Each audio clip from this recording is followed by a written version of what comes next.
Have you ever said no to something you could technically afford and then immediately felt like you were missing out? Like your friends are upgrading their phones, booking trips, eating out more often, and you're sitting there thinking, I can do that too, so why am I not also? And then comes that quiet, uncomfortable thought. Am I being smart with money or just holding myself back from living?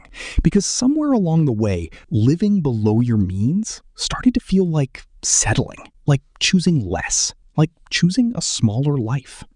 But what if that feeling isn't actually coming from your reality? What if it's coming from the way we've been taught to define what a good life even looks like? Most people here live below your means and picture a very specific kind of life. Cutting corners, saying no all the time, avoiding fun, constantly thinking about money. It almost sounds like punishment. And honestly, I get why. Because we've grown up in a system that quietly equates spending with living. If you can afford it, you should enjoy it. If you're not upgrading, you're falling behind. If your lifestyle isn't expanding, then what's the point of earning more? So when someone chooses to spend less than they could, it doesn't look like discipline. It looks like deprivation. But here's where things get a little uncomfortable, because most people aren't actually living above their means because they want to. They're doing it because it feels normal, because everyone around them is doing the same thing, because not doing it feels like stepping outside the script. And that's the part we don't talk about enough. Living above your means often feels good in the moment, but it quietly, confidently builds a life that's harder to maintain.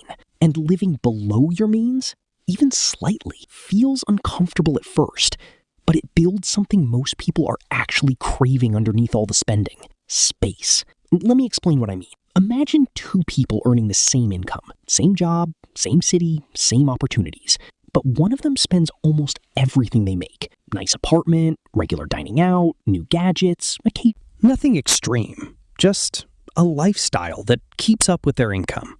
The other person spends a little less. Not dramatically less. They still go out, they still enjoy things, but there's a small gap between what they earn and what they spend. Now, here's the interesting part. From the outside, these two lives don't look that different, but internally, they feel completely different. The first person has to keep earning at the same level, or more, just to maintain their life. Their lifestyle is dependent on continuity.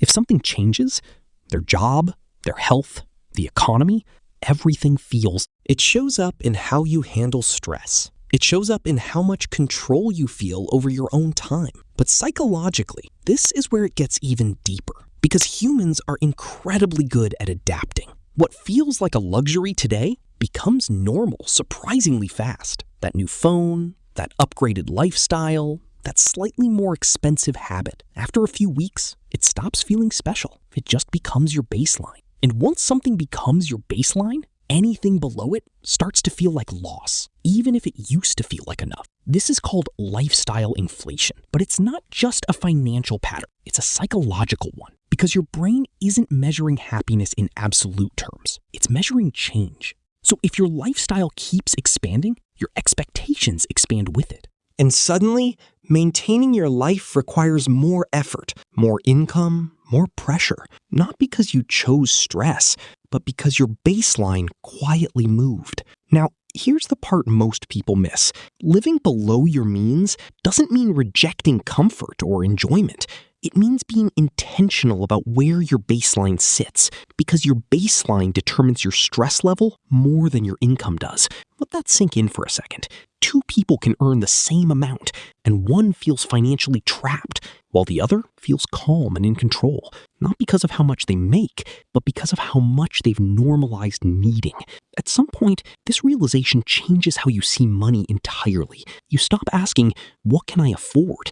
And you start asking, what kind of life does this create for me? Because every financial decision is doing more than just moving money. It's shaping your future obligations. Every upgrade comes with a hidden cost, the need to sustain it. And when you start seeing that clearly, living below your means stops feeling like restriction. It starts feeling like protection. Protection of your time, protection of your choices, protection of your peace of mind. Because the less your life depends on constant income, the more freedom you quietly build. And I don't mean dramatic, quit your job freedom. I mean subtle freedom. The ability to say no to something that doesn't feel right. The ability to handle an unexpected expense without panic. The ability to take a break without everything falling apart.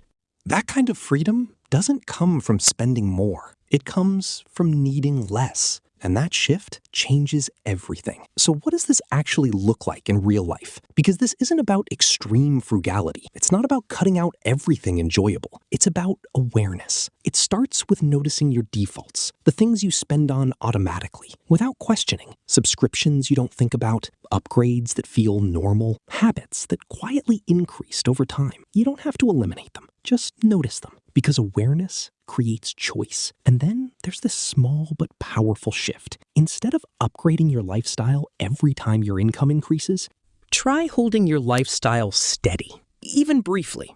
Not forever, just long enough to feel the difference. Because that gap you create, that's not just money. That's flexibility. That's reduced pressure. That's optionality.